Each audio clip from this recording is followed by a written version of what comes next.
Good morning, everyone. Welcome to Sports Shorts Daily. Ronnie Rants alongside Tommy Krysan. We're TK's over at Tremonti's Meat and Seafood. You see all the wine selection behind him. I'm coming to you from Louisiana Sports Hall of Fame studios, and we're presented by L'Auberge Casino, where the Barstool Sportsbook will be the place to be this weekend, watching all the super regional action and NBA finals. And this weekend, the Edge Lounge opens up. They have a grand opening tomorrow, a little private event for their customers tonight. So live music Thursday, Friday, Saturday at the all-new Edge Lounge and Bar on the casino floor. You got to be 21 and over. It's going to be an awesome new venue. I've sneak peeked and saw what it's going to look like, TK. It's awesome. So let's talk a little bit today about what's going on in, obviously, LSU baseball. We know that they're going to play at 2 o'clock on Saturday. We know that Southern Miss is going to host the Super Regional against Tennessee. That was a 2-2 seeds. Everybody's wondering who's going to host. Went to Hattiesburg instead of Knoxville. We don't know why. That's got to be frustrating for Tennessee fans. Like there's no formula. They don't outline and rank them 1 through 64. So how a team gets a regional over another, there's no explanation. They just say this is who's hosting. Isn't it a bid thing? Like I know it used to be where LSU would always turn in a bid for the regional. That was the old school way of doing it. That's the cassette tape player way. Yeah, and if that was the case, Tennessee would win, right? I mean, they got a lot more money than Hattiesburg.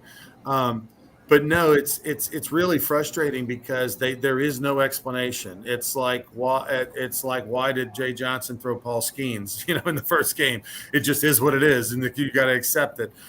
They literally have 2 seeds outside of ranking the 1 through 16 teams. They don't give you anything after 17. So that 17th seed through 64 in baseball, they don't seed it. So we don't know who's considered a higher seed, lower seed than another, or anything like that. So why Southern Miss has the Super Regional versus a Tennessee, I have no idea. And look, if it went the other way, the Southern Miss fans would be frustrated. This way, Tennessee fans are questioning, going, just tell us why. Why did they get it over us? I mean, whatever explanation you give me, we'll accept, but they don't even give you anything. And so that's sort of maddening, and I think it should be more transparent than that. But anyway, getting back to LSU baseball for a minute. Saturday, 2 o'clock. Skeens will have 8 days rest, Tommy. Yeah, he will. 2 o'clock on the main platform of ESPN. People ask me, how come it's Saturday, Sunday, Monday? Well, 4 of the Super Regionals are Friday, Saturday, Sunday. 4 of them are Saturday, Sunday, Monday. And it's due to television and the TV money. That's what that's all about. But yeah, Paul Skeens, you fully expect him to go Saturday. Ty Floyd on Sunday. Then the if necessary game would be Monday. Going to be hot, but I think there'll be a huge crowd out at the box now. LSU took 2 out of 3 from Kentucky back in mid-April in Baton Rouge. So they got plenty of info on each other. And I know teams are different now than they were in the middle of April, but there's still a lot of info that Kentucky has and LSU has as they'll prepare for this game Saturday. They'll uncover every stone between now and then. So it's going to be one of the 8 Super Regionals. Teams trying to punch their ticket to Omaha, and I'm fired up about all 8 Super Regionals. Got some new teams, some new blood that are going to be playing. There'll be some new teams in Omaha by virtue of some of the, like Oregon's playing Oral Roberts. Neither one of them's ever been to Omaha. One of them will be going, no question. You still got a bunch of SEC teams alive. Let's see, 1, 2, 3, 4, 5. 5 SEC teams still playing, but 2 of them are going to have to go because you got Florida, South Carolina, and you got LSU, Kentucky. So they obviously both can't advance. So going to be interesting. Wake Forest, Alabama. That Alabama story, with firing their coach last month and that whole situation, you got to give this interim coach, hopefully they make him permanent, some credit, or more importantly, give these players credit for just saying, hey, we're going to ignore all the noise. We're going to go out and play baseball. Talking about Kentucky, let's go back to that series. I actually did the Saturday, Sunday game on TV for that series on ESPN Plus.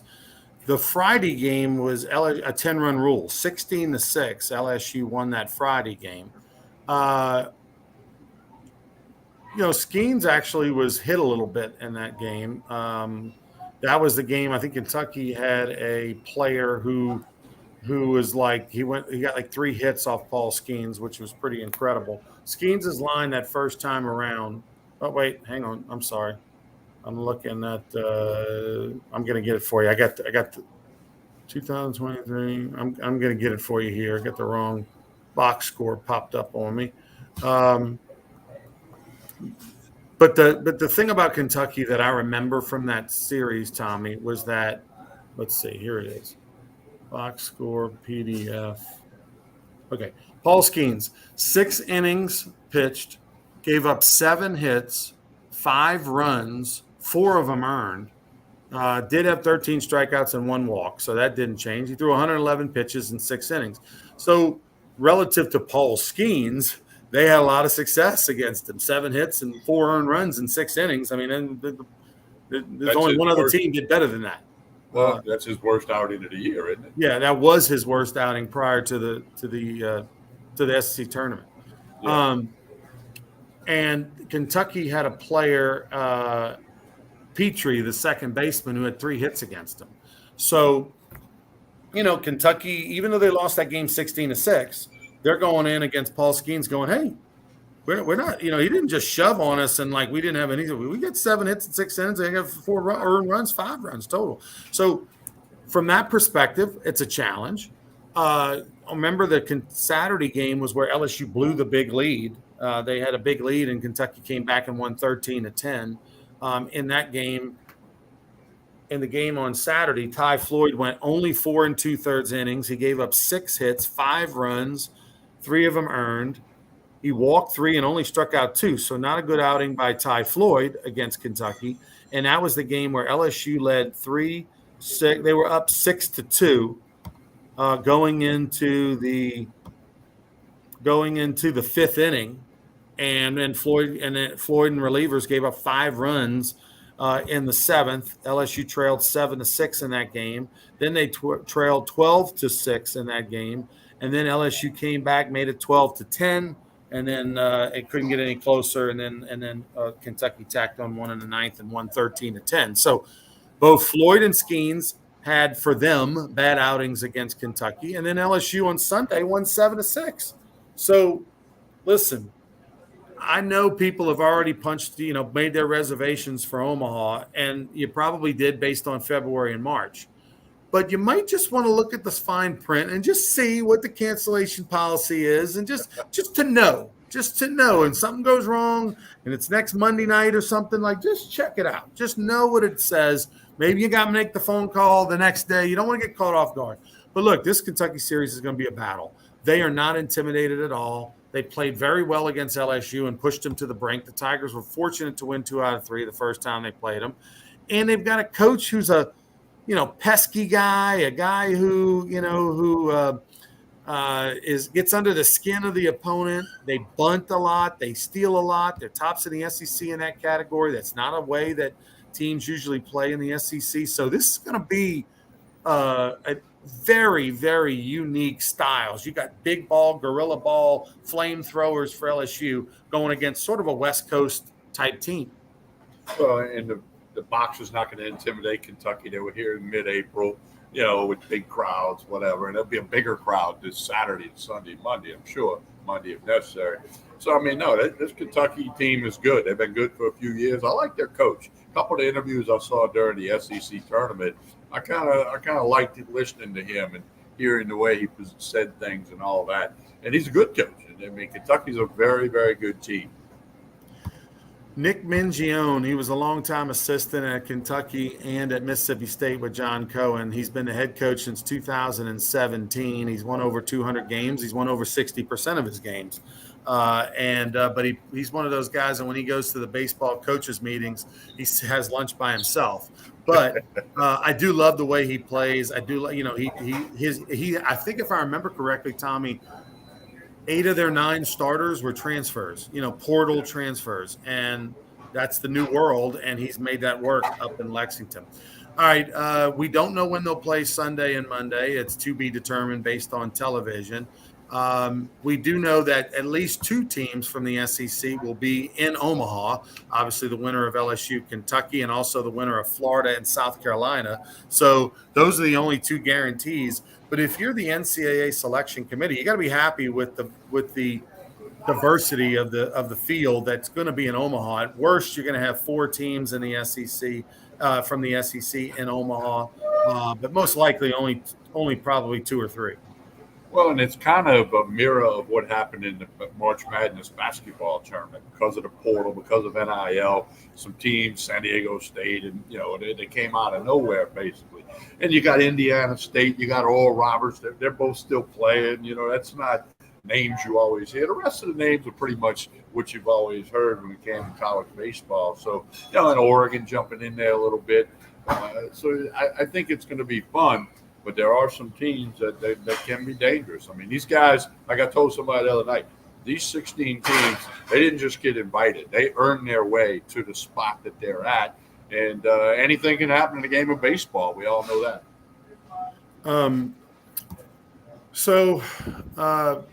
The interesting story is for me is Vanderbilt and Arkansas. I really thought they were locks to make it to a super regional, if not Omaha.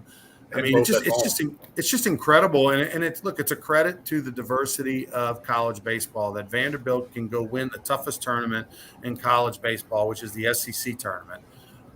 Go win that, but yet you can't get out of a regional at home. Xavier of Cincinnati, Ohio, does you in.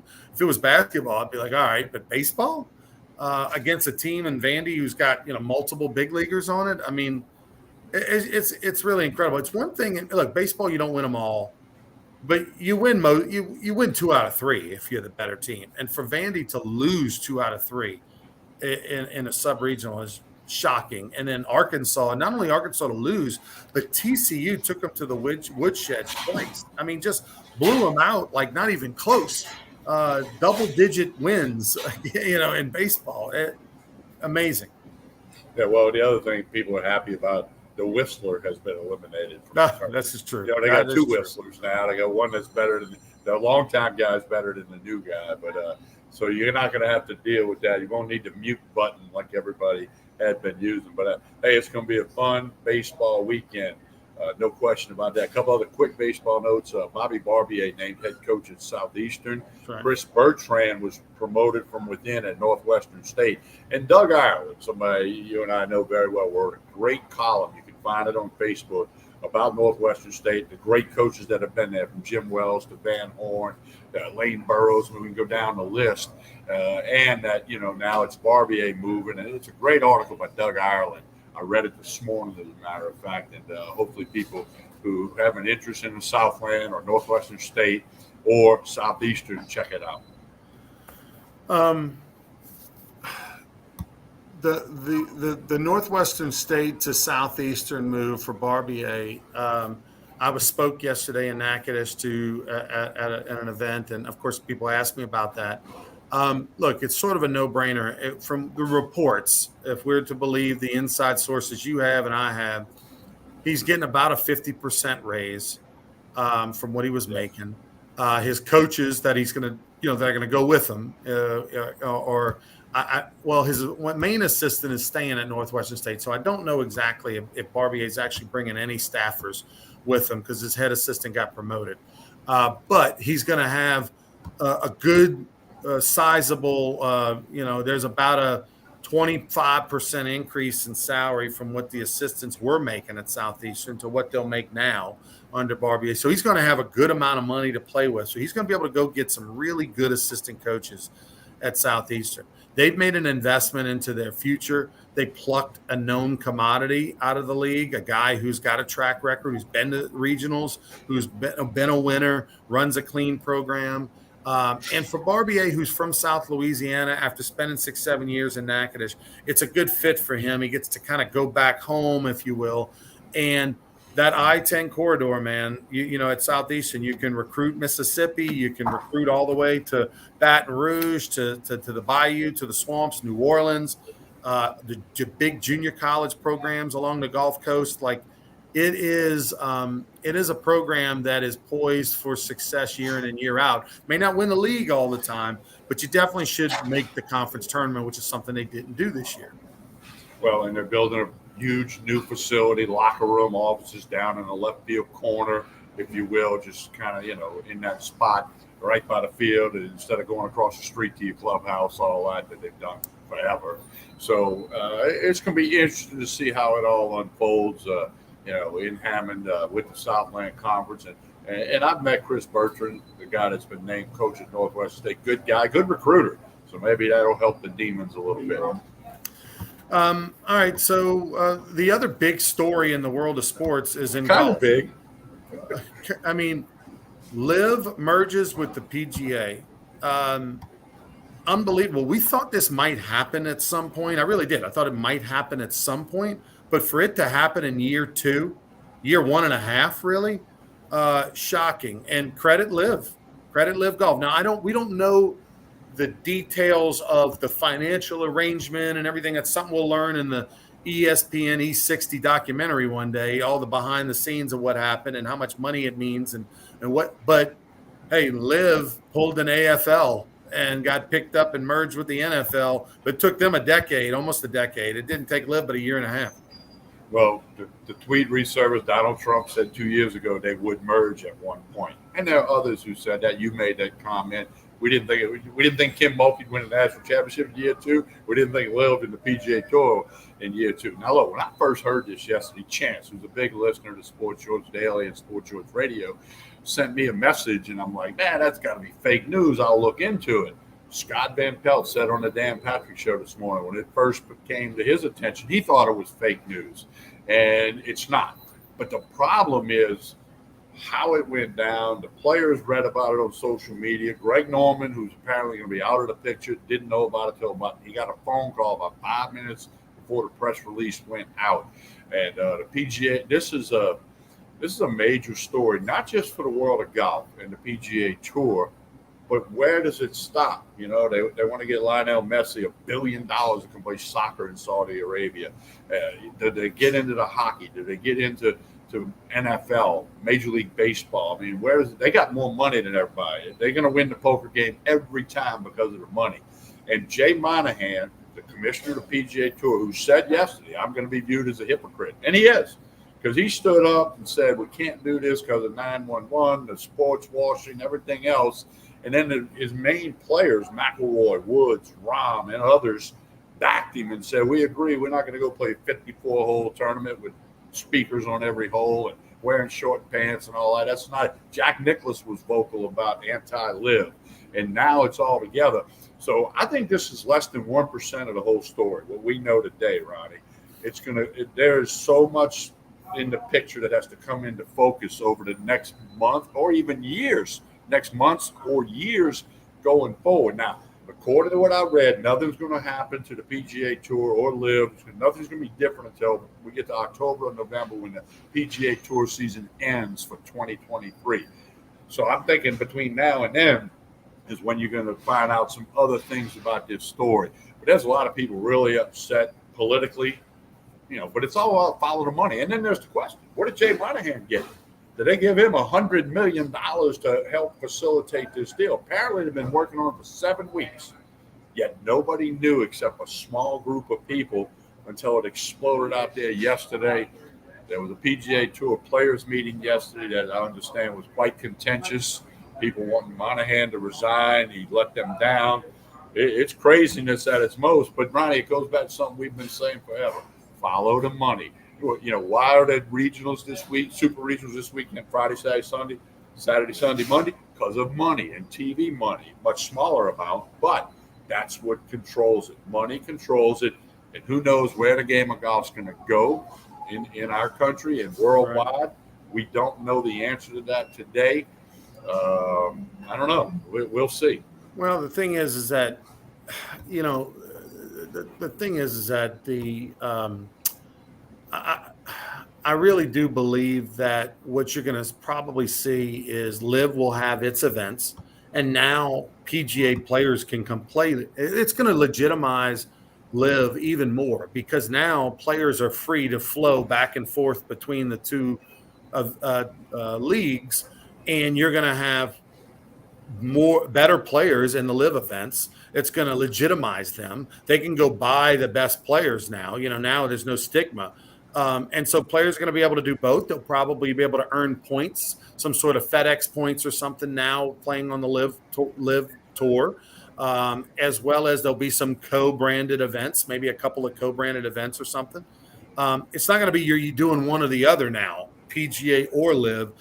There'll be, obviously we know about the majors is one thing, but I think now there'll be the ability to kind of go back and forth a little bit with some sort of scaled down schedule, maybe by live, but it's going to make their events they do have even better.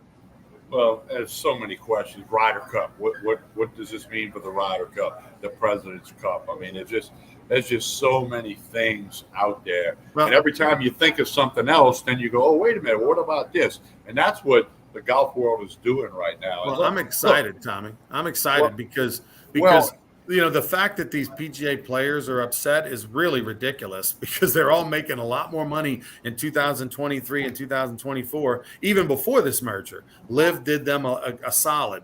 And for them to be upset, I'll get out of here. Well, but what's funny is like Scott Van Pelt, he's a big time golf announcer, sportscaster. I like all of his work. He said tour players that he knew were not, he goes, this is not a text thing. This is call thing. This is a call. They were asking him, what did he know? The PGA Tour players were saying, Scott, Dan Patrick, same way. A couple of the guys he know. What do you know about this? And they're like, we thought it was fake news. We had no clue until 10 o'clock yesterday morning, our time, this stuff busted out. And then I'm looking all over all the platforms. I don't see anything after Chance sent me the message. And then all of a sudden it's everywhere within a matter of minutes, All right. Baton Rouge Rougarou in action tonight and tomorrow night at Pete Goldsby Field. Tonight is Win-Win Wednesday. That's a very Tell people what that is. That's cool. Every Wednesday we run a promotion if the Rougarou win at home on a Wednesday night, you win free tickets. So on the way out of the ballpark, we give you a free ticket to a future game. So it's Win-Win Wednesday. We won last Wednesday. Hopefully we're giving away tickets again tonight. Thursdays, come on out on Thursday nights. We've got a lot going on. We've got retro music that's going to be playing. We also have dollar popcorn, dollar soft drinks on Thursday nights, and retro pricing at the concession stand, and retro music. That's on Thursday nights. Tonight, the Rougarou will be taking on the Victoria Generals, and then both today and tomorrow. So Victoria in town for a couple of nights. And don't forget tonight's AP baseball night at the ballpark. All you Ascension Parish recreation players, there's over 1,100 of them. Wear your hat, wear your jersey, come on in, get an extra free ticket. That'll be tonight. 2 games. You'll be able to check it out on Texas Collegiate League TV, TexasCollegiateLeagueTV.com. Charles Hennegrip and I on the call tonight and tomorrow night. And but we want you at Pete Goldsby Field. First pitch, 7 o'clock both nights. Come out there and have some fun at the Rougarou. Everybody that's been has a lot of fun. You need to get in that number. Gates open at 6 o'clock, and you can get tickets online at brrougarou.com or right at the door. All right, TK, tell us about Tremonti's. Lunch special today is lasagna. It's really, really good. Got some boiled crabs now. They had them yesterday. Just call them for any of your catering needs. Numbers on the screen. Facebook, Instagram. Tremonti's Meat and Seafood. Tremendous selection of everything you need to drink and eat. It's all at Tremonti's Meat and Seafood. Jefferson Highway in Baton Rouge, right down the street from Parkview Baptist Church and School. All right, for Tommy Chrysan, I'm Ronnie Rance. Thanks for watching Sports Shorts Daily. Please like and share this video. We'll be back with you on Friday morning. We'll tell you how the Rougarou did on Wednesday and Thursday. We'll talk some more NCAA Super Regional action as well. Have a great one, everybody.